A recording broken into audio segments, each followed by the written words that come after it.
KT here, so welcome to the VR Tech Show. It's Friday and many things happened in VR this week, and we're here to talk about it because we have new virtual reality headsets upcoming that looks absolutely amazing. Meta featuring first hands, their prototypes, an unusual return of HTC Vive on the market, and also the new solution to give back life to our Windows mixed reality headsets, and eye tracking on the PSVR 2. There's a lot to talk about in this video, so let's get into it. First of all though, you might have seen my double monitor setup in the background of the video, but there's something new now. This, the sponsor of this video. I needed an upgrade. This is the new KTC monitor, the KTC H27T22C3. Easy. There's a lot in the name because there's a lot to show over here. As this thing really surprised me when it comes to motion clarity and lack of ghosting, something that usually you will see in OLED panels. Well, this is a fast IPS screen. The panel of this is a 27 inches at the resolution of 2560 by 1440, and the native refresh rate is 200 Hz. But you can overclock this thing up to 210 with no weird things, just buttons in the menu. This, by the way, will work with the DisplayPort 1.4 with a cable in the box, by the way, as the HDMI instead will be limited to 144 Hz, reaching a response time with just 1 millisecond, in particular overdrive modes. It has AMD Adaptive Sync and it's G-Sync compatible too, with FreeSync Premium covering the entire frequency response range. On top of that, it also supports HDR 400, so it's bright and colorful. But there's a lot to talk about, like the MPRT tag, the mount, the color coverage, the anti-glare. Yeah, that's a lot. So stick around towards the end of the video to know more about it, or check it out down in the description below. Let's get back to the video. Alright, so let's start right away with the new headset, the Vivo Vision. This was teased yesterday by Vivo directly. They're gonna have an announcement on August 25th, and it's gonna be in a high-end virtual reality headset focusing towards the competition with the Apple Vision Pro. I mean, they even have the same backstrap and a dial.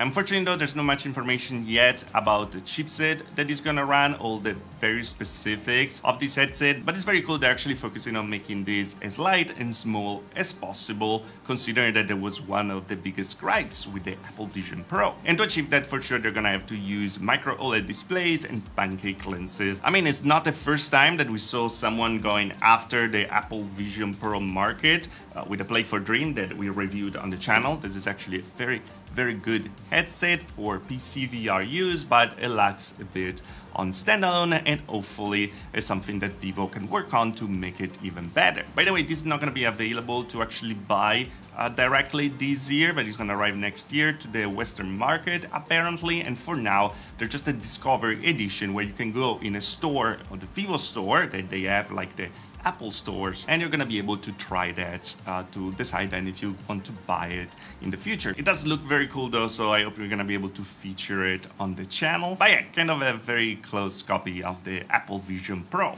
that needs a refresh. And about the needed refresh, we have some cool update. Apparently, Mac rumors had a leak about in the new software featuring a new Apple Vision Pro with the M5 chipset inside. So the new chipset that will arrive later this year. And this is super cool because the Apple Vision Pro actually still uses the M2 chipset that is more than 3 years old, and the M5 should be around 50% faster in the CPU department and 4 times as fast, so 400% on the GPU part. This is very important, we know, for VR and AR applications. Also, with the new controllers, Apple seems to move in towards more gaming, but apparently it was deemed not good enough on the Apple Vision Pro with the M2 inside, so this M5 could change potentially everything, making it the great all-in-one headset we always wanted.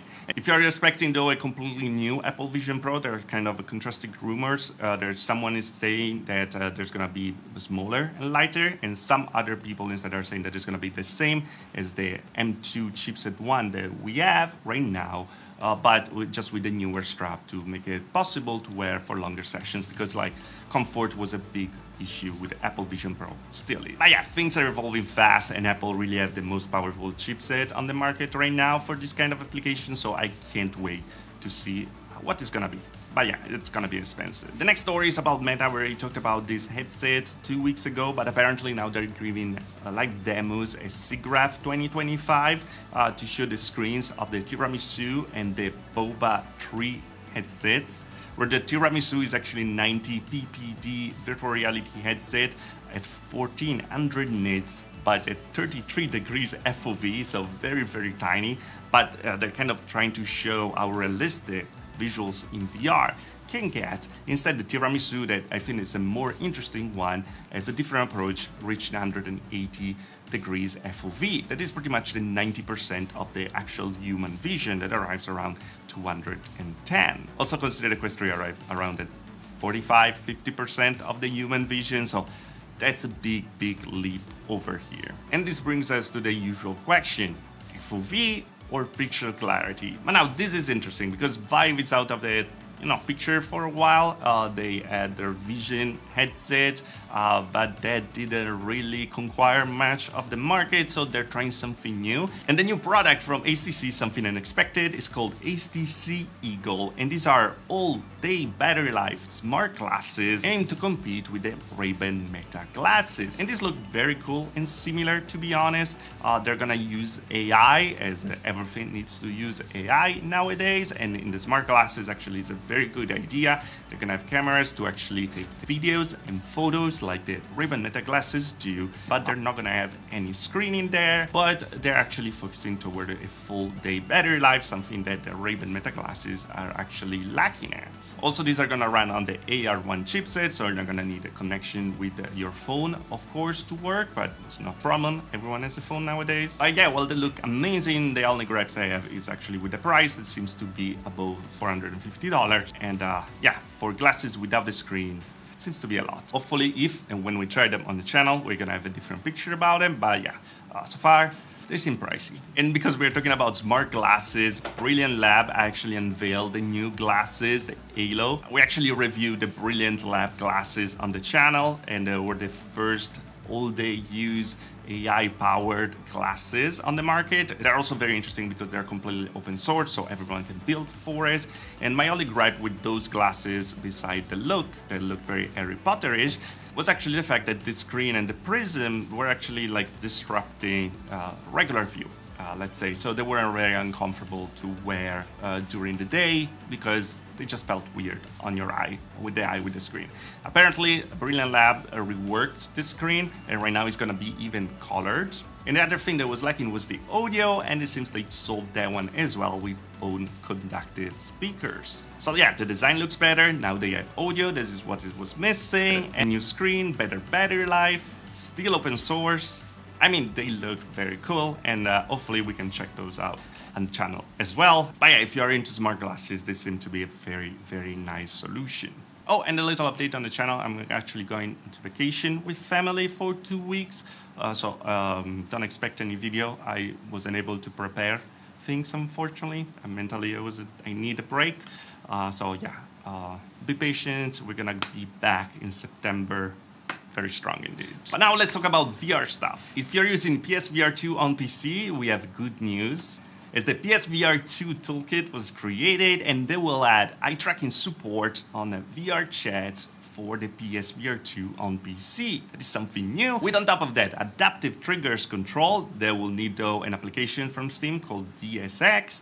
That is a paid application, and 10-bit color palette support. That is great when we're talking about the OLED displays that we have on the PSVR 2.